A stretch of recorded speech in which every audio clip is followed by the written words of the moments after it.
I do not think it is necessary to write these down. Let's just talk about them, okay? I don't think it's necessary for you to write these down because we already kind of talked about one. But these two right here, if we have functions added or subtracted together inside of an integral, we can break them up into two separate antiderivatives and think about their rules that way, okay? We kind of already did that yesterday. I think one of our examples had two terms of a polynomial, and we just did the power rule two different times, okay? So it's one of those things that if I didn't tell you this, you'd do it anyway, all right? And then the one that we just talked about here on the board, if we have a coefficient, it can be inside or it can be in front of the integral. Either way you want to think about it, if you want to pull it out in front and just think about the function inside, or if you keep it inside, it just goes along for the ride like you would a derivative. Okay. These are the rules that we talked about yesterday, right? The antiderivative of nothing is a constant. The antiderivative of a constant is kx plus c. And then the antiderivative of a power is, here our antiderivative power rule. We increase the power by 1, multiply by its reciprocal for the coefficient, and add our constant. Okay? So before we get into maybe some other generic rules, let's try a couple problems where we really have to do some work before we use the power rule. Okay? There is no such thing as a product rule or a quotient rule for antiderivatives. It doesn't exist. Don't even try it. So when you see something like this, there's division happening, or if you see something with multiplication happening, you are going to need to rewrite it so that you can use the power rule or whatever other rules we're going to talk about today.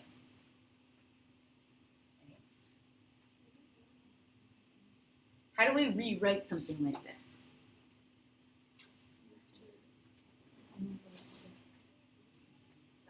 Squared on the bottom to negatives. Okay, you can view it one of two ways. You can move this up as x to the negative 2 and distribute it through, or we can think about the division with all of our powers. Okay, however you do it, I don't really care. Okay. Let's kind of vote before we go through this. How many of you would like to move it up and then distribute it through? Okay. How many of you would like to just subtract powers using our division rules of exponents? Does it matter? Nope. Okay. X cubed over x squared. Negative 5x squared over x squared. Okay. X to the 1/2 divided by x squared.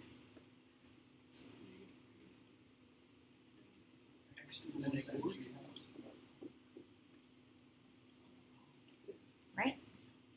Because we're taking 1/2 and we're subtracting the power of 2.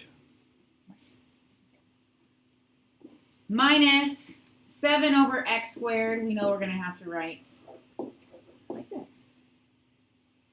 Now we can use our power rule 4 different times. How about you go ahead and do that for me? Use our power rule 4 times.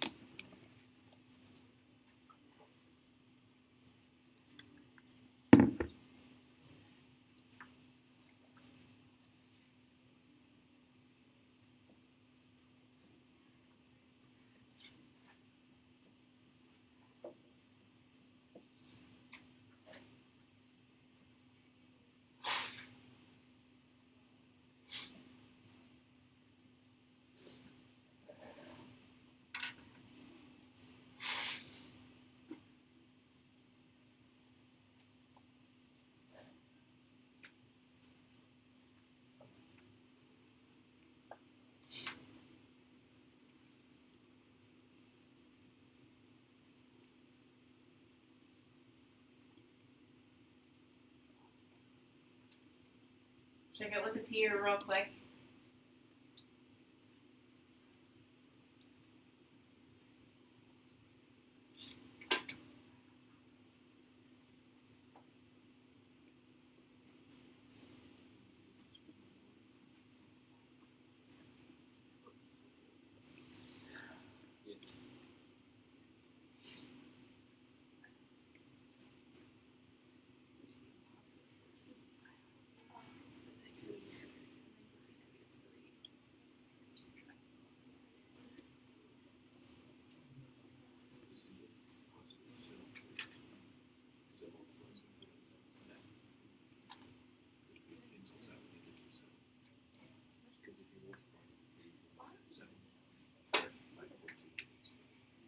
All right, Brian, what'd you get?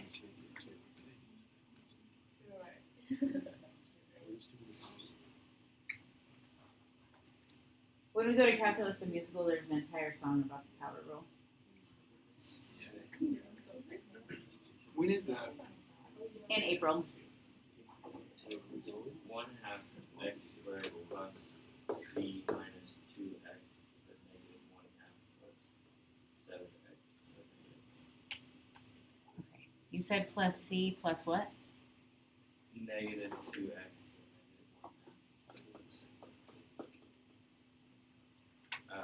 Plus 7x.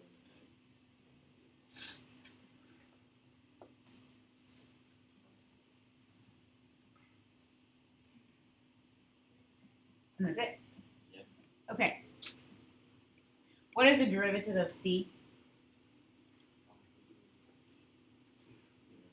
Okay. Do you have to always put that in? I guess not. I suppose it doesn't matter where it goes. You have it, so I suppose I should be happy about that. But what happened to this 5? Well, it just goes away. What? Or no, it doesn't. It should be, yeah, it should be 5. It should be what? 5.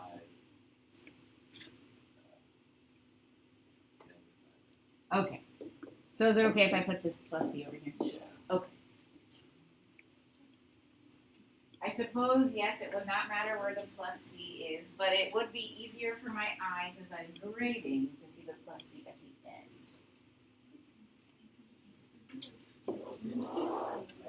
Now I feel like you've opened up a can of worms, Brendan. Thank you for that. Nobody's ever asked about that ever in the years I've been teaching calculus. What'd you say? How many years?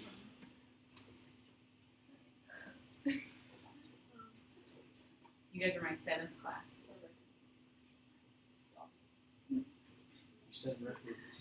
Setting records. Okay. I only want you to write down what I have in red. I only want you to write down what I have in red. Okay? We know that the derivative of sine is cosine. So what is the antiderivative for cosine?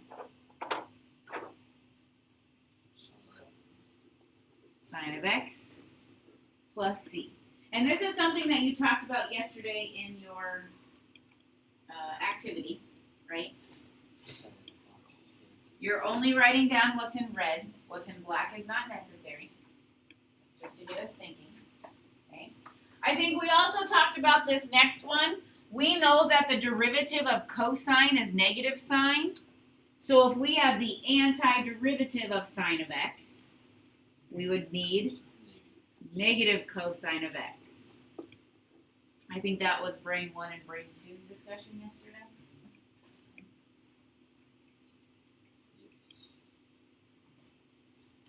The Brinley and Owen brains.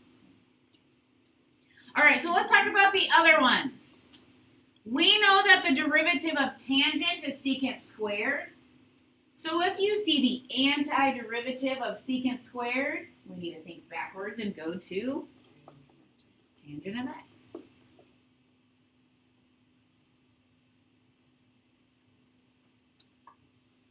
Like, really, None of this is new, right? We're just working backwards.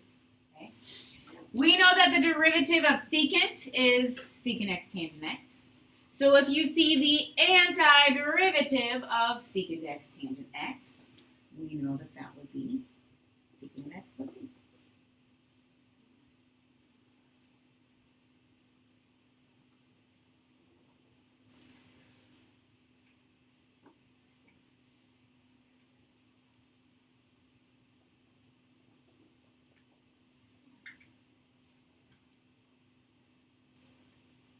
What's the next one going to be about? Okay. The derivative of cosecant is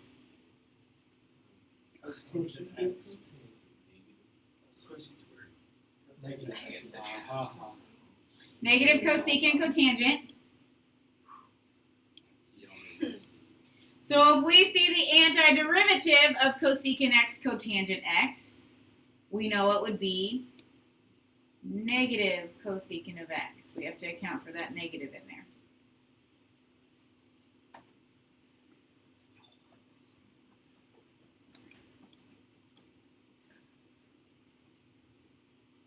Ethan, what's the derivative of cotangent x?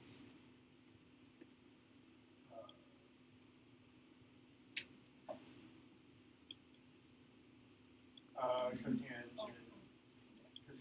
Oh wait. Yeah, cosecant squared. Negative. Aha, we got there. Is he right, Brayden? Yep. Okay. The derivative of cotangent is negative cosecant squared, x. So if we have the antiderivative of cosecant squared, then our antiderivative would be negative cotangent of x.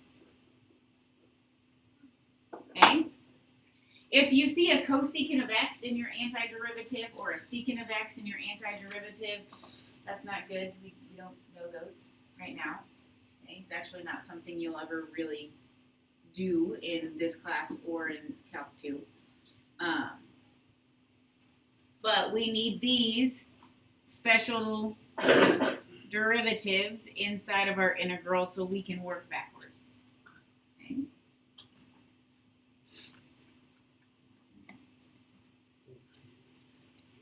Okay, so this is similar to something that you did yesterday in your activity.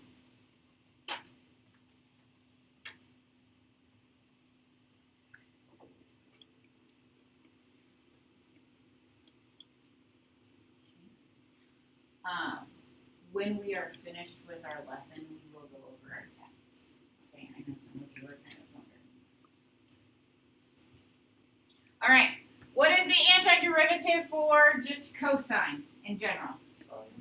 Okay, since we have that 7 right there, though, we have to account for multiplying by that coefficient when we take the derivative. So we need to multiply by the reciprocal of the coefficient to counteract that. Okay? You should always know if your answer is correct. If we take the derivative of 1/7 sine of 7x plus c, do we get cosine of 7x? We do, so we're good. Okay? You can always check your work by taking the derivative to get back. The only thing that wouldn't help you with is like our very first example today when we had to rewrite it. Okay, that wouldn't really help. Check to see if you rewrote it correctly. But from the rewrite to the antiderivative, you'd be able to see that.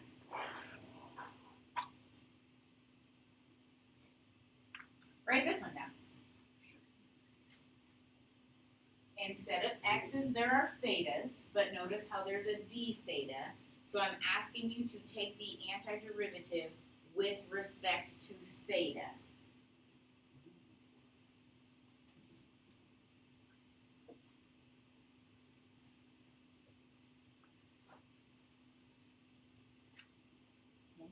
If you need, like if you get a problem like this and you're like, oh my gosh, these thetas are driving me nuts, you can do it in terms of x and then change your answers back to thetas if you need to. Okay, as we're getting used to this.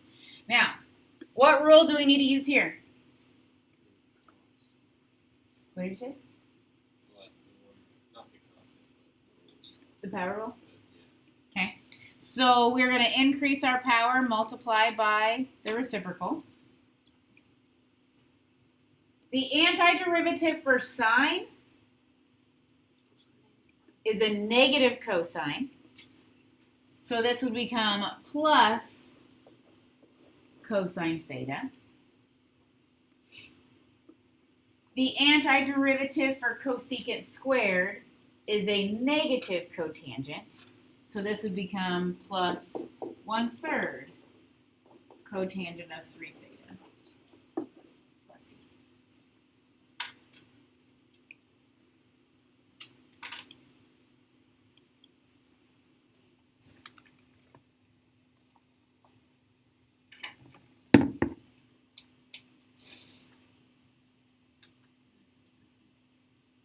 All right, how are we feeling? So far, so good? Okay. Well, that's cool. I don't know why it's so like pixelated, but It's kind of vintage. Switching it up. I like it. you know, that's me. Write it down. So, see you this week. Fine. Do tomorrow. Yeah. I used to do it backwards. Yeah. Okay. To look at them today. As you look at this, can we take the antiderivative right now? No. Let's not even try. Okay? What do we need to do? What do you say? It's by the top and the bottom. Okay, we actually need to like maybe use some trig identities to help us. Gross. You just said I'm gonna throw up. Owen, what happens when we take cosine cubed divided by cosine squared? You get cosine. Awesome. Now, that one wasn't so bad, right? That one That one wasn't so bad. Now we have sine over cosine squared. Well, what is sine over cosine? Tangent. Tangent. But we have a cosine left over in the denominator. Secant.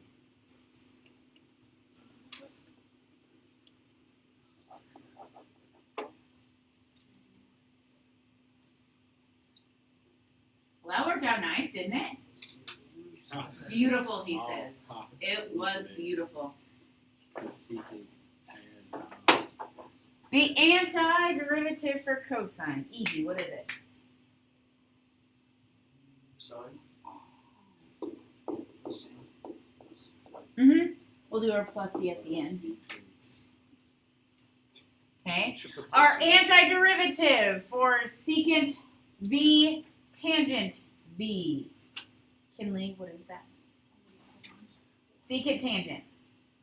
Just secant. Yeah.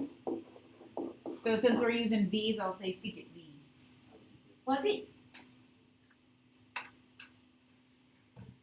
Was it that gross, Owen? Yeah.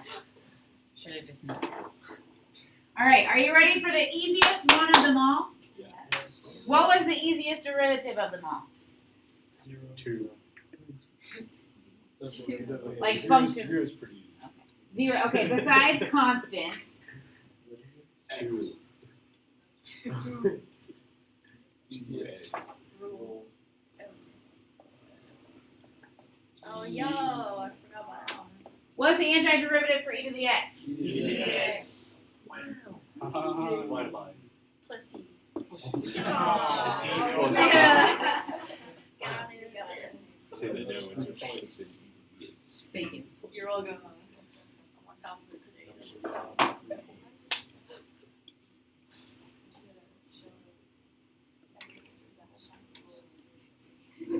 Even my English Yeah.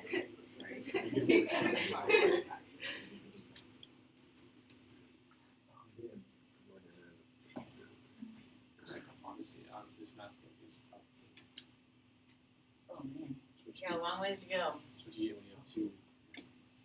Oh, you put both of them together? Yeah, in one math book. I just split it in half.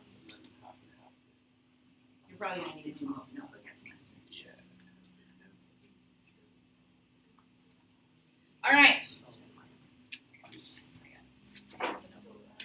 Who wants to take a crack at this one? Go for it. So negative 1/2. Yeah, e to the negative 2x plus c. Awesome. Do you agree? Sure. Sure. Yes. Okay. So as long as this is e to the x with just a numeric coefficient, we can use the rule and just account for the coefficient out in front. Okay. Once this becomes, and same with like our trig rules, once this becomes anything besides linear, then we need new strategies. Okay. Ooh, that got super complicated. It's like we're writing music. No, it does. Yeah. How come it's Awesome. e to the negative 2? So if the negatives are negative, Because it's this is a negative 2, so that has to stay as a negative 2. AKA. Yo, sure. Like it's the copy paste, like it stays the same.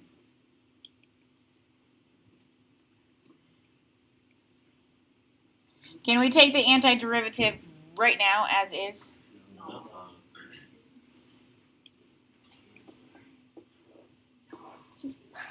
Okay, Max, rewrite this for me. Cool. Okay. 5b to the negative 2x, and then minus e to the negative x. Good. We subtract our exponents when we divide. Right? Okay.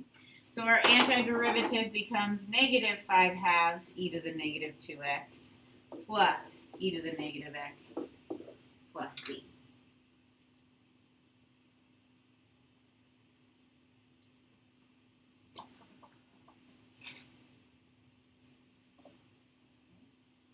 We have one more rule, and we're done.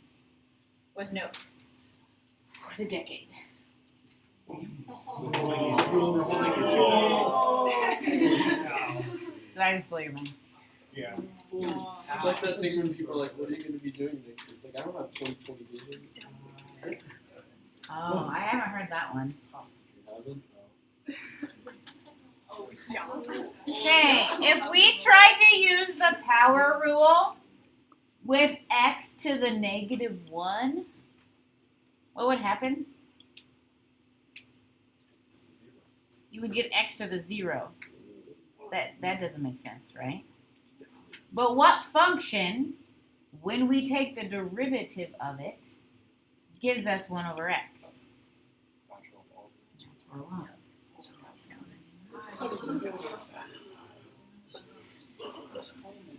So this is what you need to write down. The only thing we need to be careful of, since the natural log has a specific domain, when we take the antiderivative of 1 over x, it's going to give us the natural log of the absolute value of x plus c.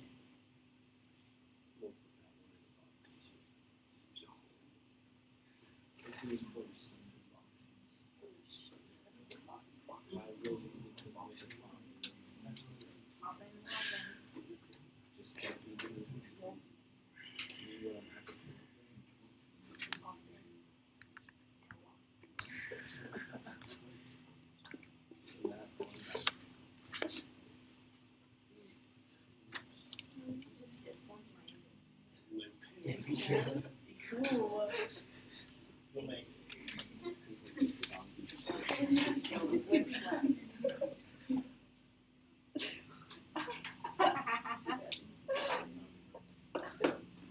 Okay, this antiderivative, and this is kind of what we were talking about at the beginning of class. If you don't really like that 7 right there, you could write this as 7 times the integral of 1 over x dx if it helps you get to 7 natural log of the absolute value of x plus c easier. Okay, you could think about that problem either way.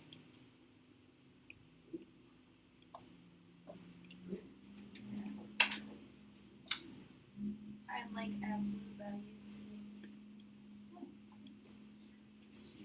Because you are avoiding negativity. Yes. Don't. It's like those shirts. Mm-hmm.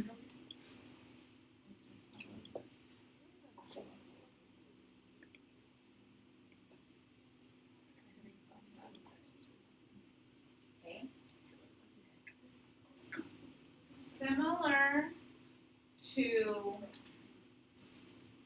what we've been doing with our other functions, as long as it stays linear, we can do the antiderivative without having to use any other tools. So we can say that this is the natural log of the absolute value of x minus 5 plus c.